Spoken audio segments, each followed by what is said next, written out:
로또에 당첨되는 상상 한 번쯤 해보셨죠? 한 번이라도 당첨되면 얼마나 좋을까요? 여기 로또 1등을 자그마치 8,600번 당첨된 그 금액만큼 돈을 가진 사람이 있습니다.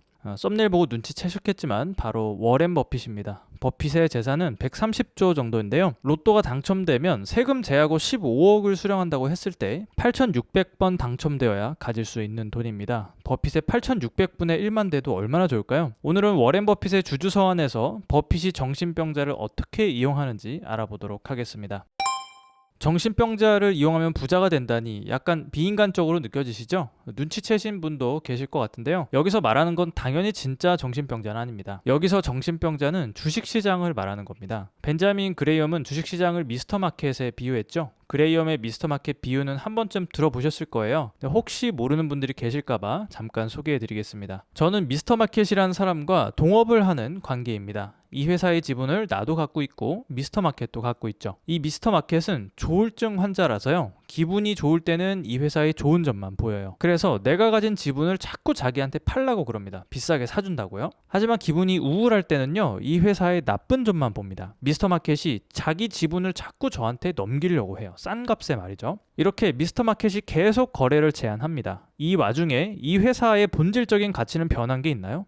없습니다. 하지만 가격은 계속 올랐다 내려갔다 하죠. 이게 그레이엄의 미스터마켓 비유입니다. 버핏은 주주서원에서 이렇게 말하고 있어요. 이 조울증 환자한테 휘둘리면 안 된다. 이 조울증 환자는 사실 여러 명이거든요. 자기들끼리 막 사고 팝니다. 근데 사람들은 군중심리의 영향을 받게 되어 있잖아요. 주변에 나 빼고 다 조울증 환자예요. 그래서 자기들끼리 막 주식을 사고 팔고 그래요. 그러면 나도 거기에 영향을 받게 됩니다. 인간의 뇌는 소외되는 걸 굉장히 두려워하게 되어 있어요. 남들 다 아는 얘기인데 나만 모르면 소외되는 것 같고, 남들은 자식들 다 학원 보내는데 나만 안 보내면요, 원래 보낼 생각 없었는데 우리 애도 보내야 되나? 이런 생각도 들죠. 다 우리가 집단, 군중심리의 영향을 받아서 그렇습니다. 근데 이게 투자할 때 군중심리의 영향을 받으면요, 치명적이 될 수 있어요. 주식시장 분위기가 굉장히 안 좋을 때 있잖아요. 그럴 때는 시장에 참여하는 사람이 많을까요? 적을까요? 적죠. 하지만 주식시장이 막 달아올랐을 때는 어떤가요? 시장 참여자가 엄청 많아지죠. 평소에 주식 안 하던 사람도 카페에서 하루 종일 주식 얘기합니다. 2020년, 2021년이 그랬었죠. 근데 이게 왜 문제냐? 주식시장이 달아올라서 참여자가 많아지면요, 군중심리의 힘이 더 커지는 거예요. 주변 사람들이 너도 나도 주식 사니까 왠지 나도 사야 할 것 같고,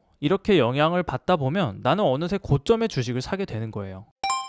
버핏은 안타깝게도요, 대부분의 투자자가 군중심리에 휘둘린다고 말합니다. 그러면서 대중에 휩쓸리지 않는 능력, 이게 꼭 있어야 주식시장에서 살아남을 수 있다고 해요. 그럼 대부분은 휘둘린다고 했으니까 우리는 뭐 안 되는 건가? 답이 없는 건가? 저는 답이 있다고 생각합니다. 버핏이 투자자에게 가장 중요한 능력으로 뭘 뽑았는지 아세요? 바로 사업을 정확하게 파악하는 능력을 뽑았어요. 저는 이 능력 자체도 중요한데 이걸 키우면 다른 것도 키워준다고 생각합니다. 사업을 정확하게 파악하게 되면요, 이게 대중에게 휩쓸리지 않는 능력까지 같이 발달을 시켜주는 거예요. 생각을 한번 해보자고요. 나랑 미스터마켓이 회사를 같이 운영을 해요. 미스터마켓이 나한테 회사 지분을 20억에 팔겠대요. 사람들이 이 회사 신사업이 굉장히 잘 되고 막 매출이 막 급성장한대요. 애널리스트 보고서도 막 나와요. 목표가 30억 이렇게 막 보고서가 나옵니다. 사람들은 막 사요. 20억에도 사고 21억에도 사고 22억에도 사요. 목표가가 30억이니까 22억에 사도 8억이 남잖아요. 대부분의 사람들은 이런 식으로 막 흔들릴 겁니다. 근데 내가 만약에 사업에 대해 정확하게 파악할 수가 있어요. 이 회사 물건 팔리는 걸 보니까 지분을 10억에 사면 딱 적당하겠는데? 이런 판단이 되면 20억에는 절대 안 사겠죠. 자동으로 군중심리에 휘둘리지 않게 되는 거예요. 이게 다 사업을 정확하게 파악하는 능력을 키우면 벌어지는 일입니다. 포커에 이런 말이 있어요. 30분 동안 게임을 하고도 누가 호구인지 모른다면 당신이 호구다. 주식시장에서도 내 위치를 파악하는 게 정말 중요합니다. 만약에 미스터마켓이 나보다 사업을 더 정확하게 파악한다면 어떨까요? 거래를 해야 될까요? 말아야 될까요? 절대 하면 안 되겠죠. 무슨 말이냐? 내가 시장 참여자들보다 그 기업에 대해 잘 알지 못하면요, 절대 거래를 해선 안 된다는 말입니다. 아무리 미스터마켓이 조울증 환자라도요, 내가 실력이 없으면 내가 호구가 되는 겁니다. 사업을 정확하게 파악하는 능력이 얼마나 중요한지 아시겠죠?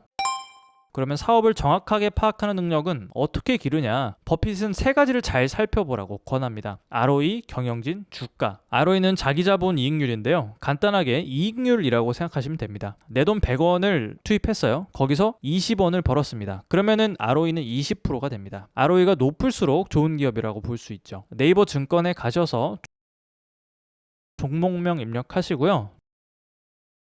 종목 분석을 누릅니다. 그 다음 투자 지표를 누릅니다.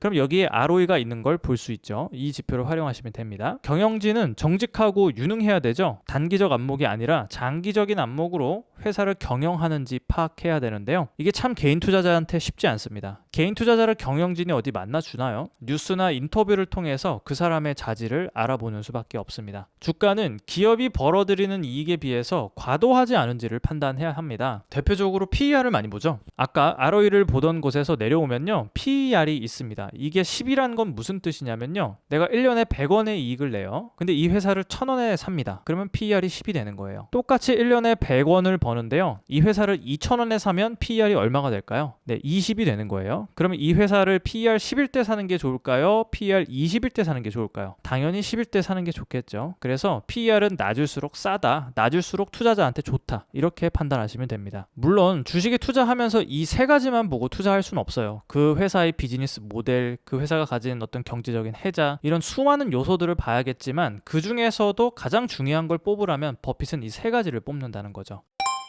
이 세 가지를 파악할 수 있어야 되는데요. 만약에 내가 이 세 가지 ROE, 경영진, 주가에 대해서 판단할 수 없다? 그러면 그 기업엔 절대 투자해서는 안 됩니다. 계산할 수 있어도요, 내가 미스터마켓보다 그 기업에 대해 잘 안다고 확신할 수 없으면 역시나 그 기업에 투자해서는 안 되겠죠.